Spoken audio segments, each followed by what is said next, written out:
My name is Regine L. Sawyer, and I'm the owner, writer, creator of LOCKETTDOWN Productions. I'm also the coordinator and founder of Women in Comics Collective International, and I'm here at New York Comic Con. This is my booth with the wonderful women of Women in Comics. We're super excited to be here. It's been a wonderful, wonderful convention. This is our last and final day at Comic Con. It's so overwhelming. It has been a lot. We've seen a lot of people. And part of My Superheroes Are Black is not just focusing on us as a whole, but also focusing on women, queer, people of color, and their place in comics. So we are here with Women in Comics. You all might not know, but I met her earlier this year at the Schaumburg at the Black Comic Fest. She had a dope setup like she does now, filled with women creating, illustrating, writing different comics. So we want to talk about all the comics that she has, how she started, and why women in comics really matter. Well, we have a few things from different members here today. I debuted my book, Ice Witch. This is my breached baby of 10 years. I'm very, very proud of her, and she's an offshoot of a comic that I have called The Rippers. And I also have another book called Eating Vampires. We also have some books from wonderful creators such as Eileen Kerr, Super Seek.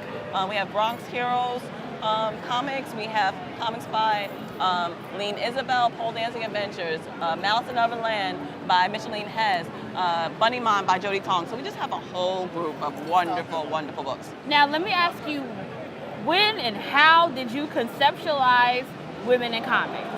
Well, back in 2012, I was asked to do a panel discussion at Bronx Heroes Comic Con. And at first I was like, I don't know if I can do it. I'm not sure. Are you sure you mean me?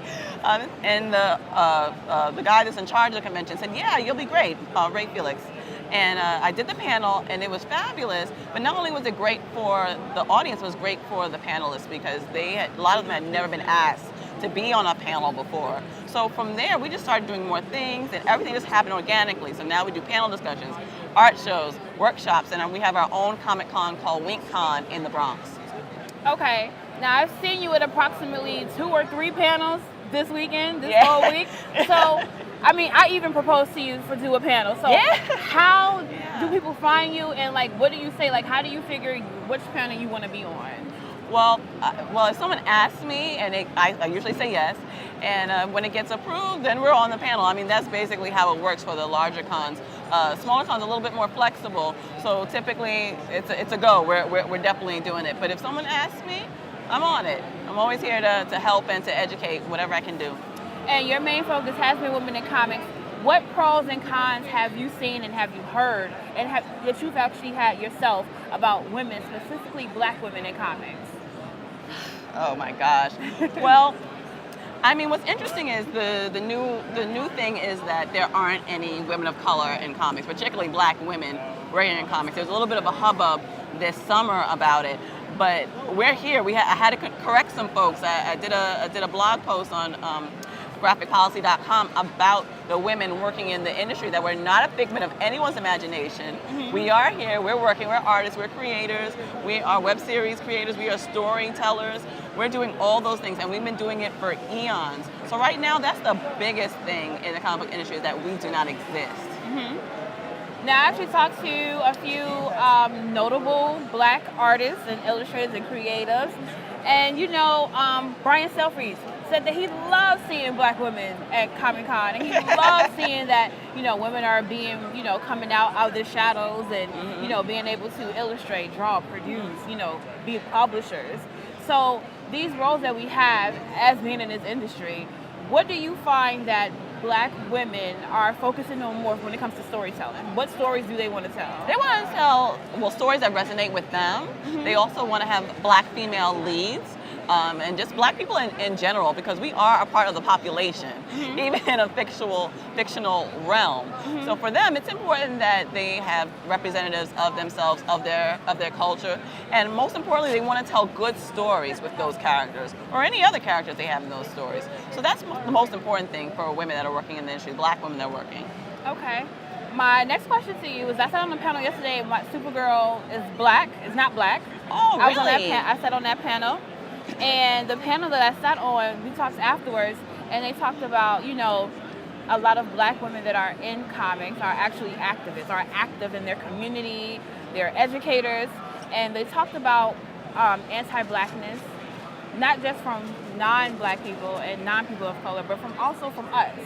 And then we also talked about sexism and feminism. Yes. So I want to talk to you about that. I want to talk to you, how do you, when men or you encounter anti-Blackness from other people of color and Black people, how do you help them unpack that on the spot, if you can? The only words I can say, you check them. I mean, honestly, that's what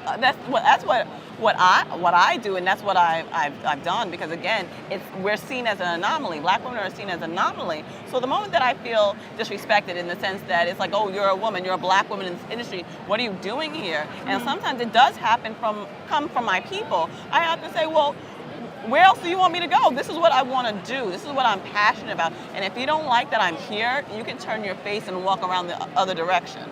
Because I'm here and I'm not going anywhere, and we're successful. We're moving forward. There are tons of Black women in comics. They can go where they need to go. How do you respond when someone says that, when someone tries to nerd check you? Oh my God. No one has ever done that, you know. Yeah. I don't know if it's because I'm sassy. I don't know if it's because I'm sassy, like, oh my God, I don't know what's going to come out of her mouth. But no one has ever really nerd checked me. Okay, so let me ask you, if plenty of women get nerd checked all the time. They do. So how would you advise those women, specifically Black women, if they get nerd checked, what should they reply? How should they handle that?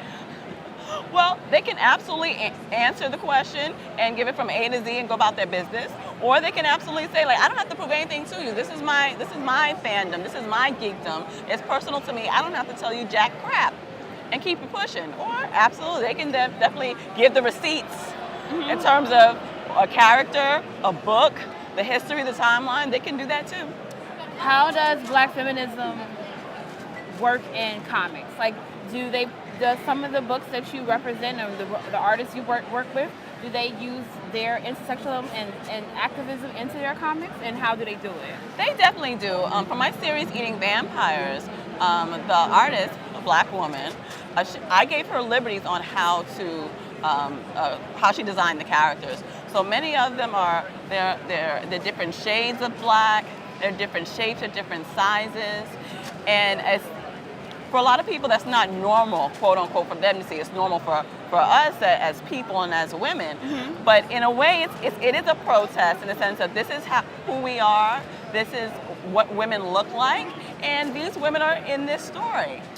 What Black comics, female-based comics, do you recommend for women who want to buy and support other Black female comic creators? Malice in Ovenland from Micheline Hess, Afrocentric by Jules Smith. Anything that Spike Trotman does is amazing. She's with Iron Circus Comics. She's a publisher. She has Fabulous Comics, Templar, Arizona, just a whole host of anthologies. She's absolutely wonderful. And that's just a microcosm of the women. It's a microcosm. It's a lot of women. Tell us all your websites. Where can we find you online? You can find me at www.lockettdown.com. That's LOCKETT down.com. Also, womenincomicscollective.org. I'm on Twitter at LOCKETDOWN, at Women in Comics NY. I'm on Facebook, the whole gamut. Now let me ask you a question. Yes. One more question. Who are some of your Black female superheroes? Oh my God. Well, my gateway was Storm. It sounds so cliche, everyone says her, but she really was. When she came out with that mohawk and her little crop top and her leather and saying, I'm free, this is me, this is what I'm doing. And it was so interesting as a young girl seeing that, because she did it because she just wanted to like relinquish nonsense that's going on in her life. And a lot of people don't realize that. They just think, oh, that's punk rock, it was the 80s, so that's what they just did. And in a way, yes, but the way the story played out was much deeper than that. So for me, definitely Storm is it, Missy Knight, who else? Vixen, my characters, Ice Witch, by the book. Eating Vampires, my book. Basically, yeah. All right, cool. So right now, I want you to look into the camera. Yes. And I want you to say your name. I'm from Lock It Down Production, and I want you to say, my superheroes are Black.